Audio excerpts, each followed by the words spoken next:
अस्सलामुअलैकुम दोस्तों और साथियों, उम्मीद है आप लोग खैरियत से होंगे। इस वीडियो में मैं एक ऐसा मौजू पे बात करूंगा जिसके बाद मुझे बहुत हद तक यकीन है कि कुछ लोग जिनको इस वीडियो का नुकसान होगा वो ज़रूर इस वीडियो को यूट्यूब से हटवाने की या रिमूव करवाने की कोशिश करेंगे। तो आप लोगों से मेरी दरख्वास्त है कि अगर आपको लगता है कि ये वीडियो आपको किसी तरह से मदद दे सकती है तो आपने इसको डाउनलोड करके सेव कर लेना है, ताकि अगर ये यूट्यूब से हटाई भी जाए तो आपके पास ये हो।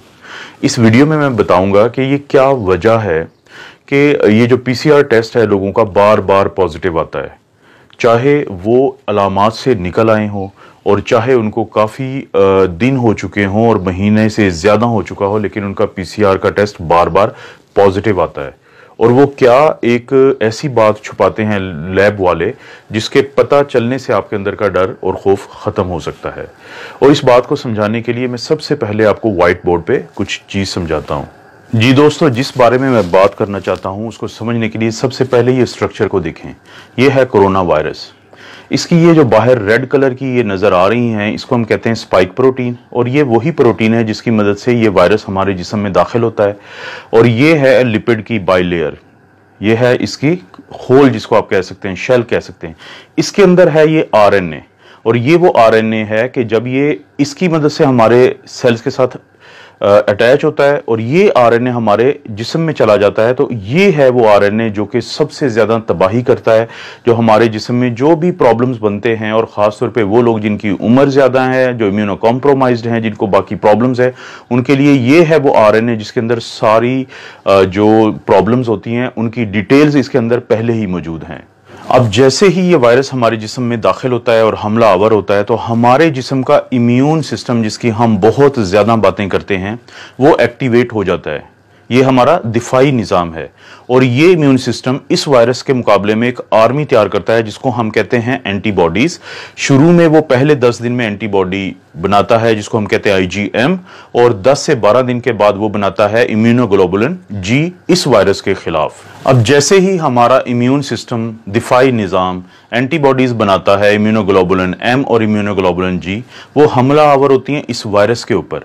अब वो फौरी तौर पर इस वायरस को तोड़ देती हैं इसके मुख्तलिफ हिस्सों में। अगर आप यहाँ पे गौर करें कि जैसे ही ये वायरस हमारे जिस्म में एंटर हुआ और इसने कोशिश की कि वो इस आरएनए को हमारे सेल में भेजे ताकि ये हमें नुकसान पहुंचा सके, तो फौरी तौर पे हमारा दिफाई निज़ाम इसके ऊपर हमलावर होता है और इसको मुख्तलिफ हिस्सों में तोड़ देता है। जैसे ये है इसका आरएनए जो ग्रीन कलर का है, ये ब्लैक कलर की इसकी लिपिड बाइलेयर है, उसको भी वो छोटे छोटे हिस्सों में तोड़ देता है। और इसकी स्पाइक जो प्रोटीन है जो वायरस ने इस्तेमाल की थी हमारे सेल के अंदर दाखिल होने के लिए, उनको भी अलहदा अलहदा कर देता है। अब ख़वातीनो हज़रात, इंतहाई अहम बात मैं आपको बताने लगा हूं, वो ये है कि जब ये वायरस पूरा एक होल होता है, पूरी एक स्ट्रक्चर होता है, तो ये हमारे जिस्म के लिए इंतहाई ख़तरनाक है इसका ये आरएनए। लेकिन जब हमारा दिफाई निज़ाम इसको तोड़ देता है हिस्सों में, तो फिर ये बिल्कुल भी खतरनाक नहीं होता। इसका यही आरएनए जिसको हमारे दिफाई निज़ाम ने, हमारे इम्यून सिस्टम ने एंटीबॉडीज की मदद से मुख्तलिफ हिस्सों में तोड़ दिया है, तो अब ये हमें कोई नुकसान नहीं पहुंचा सकता आरएनए, चाहे ये हमारी जिस्म के अंदर ही हो। आप इसकी मिसाल लें एक बंदूक की शक्ल की। एक फर्ज करें कि एक बंदूक हो, वो किसी को भी फायर करके मार सकती है, लेकिन अगर आप उस बंदूक के मुख्तलिफ हिस्से आपस में अलहदा अलहदा कर दें तो बंदूक के वो हिस्से आपको किसी को कोई नुकसान नहीं पहुंचा सकते। तो यही मिसाल है इस वायरस की, जिसको हमारा दिफाई निज़ाम जब तोड़ देता है तो इसके ये मुख्तलिफ हिस्से मौजूद होने के बावजूद हमें कोई नुकसान नहीं पहुंचा सकते। लेकिन यहां पे आता है लेबोरेटरीज का एक घिनौना किरदार, वो मैं आपको अब बताता हूं। जी दोस्तों, अब जब लेबोरेटरी वाले हमारा ये टेस्ट करते हैं जिसको हम कहते हैं आरटी-पीसीआर या reverse transcriptase polymerase chain reaction, जो वो हमारे नाक या गले से वो स्वैब लेते हैं या स्वाबिंग करते हैं, तो वो जो टेस्ट है वो ये दोनों जो आरएनए हैं, चाहे तो ये वायरस के अंदर मौजूद हो या टुकड़ों की शक्ल में पड़ा हो हमारे जिस्म में और नाक के हिस्से में या गले के हिस्से में, वो उन दोनों को पॉजिटिव बताता है, वो दोनों को डिटेक्टेड बताता है। इस सेल के इस टेस्ट के अंदर ये सलाहियत ही नहीं है कि वो फर्क कर सके कि ये खतरनाक शक्ल में मौजूद आरएनए है या ये वो आरएनए है जो पड़ा भी रहे अगर 2 महीने तो जिस्म को इसका कोई नुकसान नहीं है। वो दोनों की रिपोर्ट देता है पॉजिटिव, वो दोनों की रिपोर्ट देता है डिटेक्टेड। जी दोस्तों, तो आपने देखा कि अब आपको ये पता चला होगा कि क्यों आपका पीसीआर टेस्ट इसके बावजूद कि आपकी अलामात ठीक हो चुकी हैं और बार बार पॉजिटिव आ रहा है। अब मैं लेबॉर्ट्री वालों की बदनीयती की बात सिर्फ एक खास वजह से कर रहा हूं। अगर आप गौर करें कि किसी एक लेबॉर्ट्री की ये रिपोर्ट है पीसीआर डिटेक्टेड की, नीचे इंग्लिश में एक डिस्क्रिप्शन दी हुई है, उसका उर्दू तर्जमा ये है कि अगर आपका ये टेस्ट नेगेटिव आ चुका है तो ये मत समझें कि वायरस आपके अंदर नहीं है। इसकी ये वजह भी हो सकती है कि हमने टेस्ट प्रॉपर ना लिया हो, आपका स्वेबिंग ठीक ना की हो, हमारी किट का भी प्रॉब्लम हो सकता है, और ये भी प्रॉब्लम हो सकता है कि वायरस आपके नीचे बैठा हो हिस्सों में और ऊपर ना बैठा हो।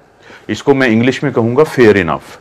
लेकिन आपने कहीं पे एक जुमला ये दर्ज नहीं किया कि अगर ये पॉजिटिव आ गया है तो इसकी भी कोई ऐसी वजह हो सकती है कि आप लोग परेशान मत हों। उन्होंने वो इसलिए नहीं किया कि वो खौफ का कारोबार कर रहे हैं। जितना ज्यादा आप लोग खौफजदा रहेंगे उतना ज्यादा आप ये टेस्ट करवाएंगे, जितने ज्यादा आप ये टेस्ट करवाएंगे उतनी ज्यादा उनकी तिजोरियां भरेंगी। अभी वो अरबों पाकिस्तानी रुपीस कमा चुके हैं इस पीसीआर टेस्ट के ऊपर। उनको पता है कि जब तक लोग खौफजदा हैं वो इस कारोबार में फायदे में हैं। तो आम लोगों के लिए फिर इसका क्या हल है? ये तो एक प्रॉब्लम मैंने बताया है, इसका हल ये है, अगर आपको अलामात हैं और आपका पीसीआर पॉजिटिव है तो आपने मुकम्मल तौर पे वैसे ही अपना इलाज करना है जैसे डॉक्टर्स आपको बताते हैं। लेकिन अगर आपकी अलामात ठीक हो चुकी हैं तो इस चीज़ के चांसेस हैं कि ये वायरस मर चुका है और टुकड़ों टुकड़ों में पड़ा है। और अगर आपका पीसीआर पॉजिटिव भी आता रहता है अलामात जाने के बावजूद, तो आपको परेशान होने की ज़रूरत नहीं है। और जब ये एक दफ़ा टुकड़ों में तब्दील हो जाता है तो उसके बाद इसके अंदर ये सलाहियत भी ख़त्म हो जाती है कि ये आपसे किसी दूसरे को लग जाए।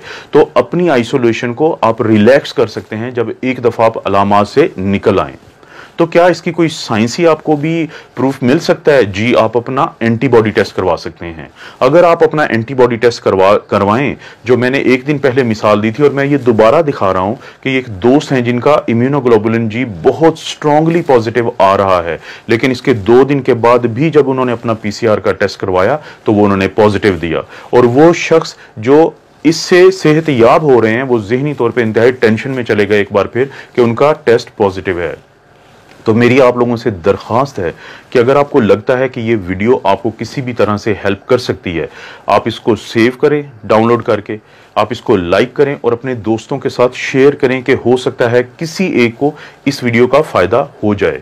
और अब आपको समझ आ चुकी होगी कि मैंने आपको क्यों कहा है कि कुछ लोग बहुत तेज़ी से कोशिश करेंगे कि हर सूरत इस वीडियो को रिमूव करवाया जाए।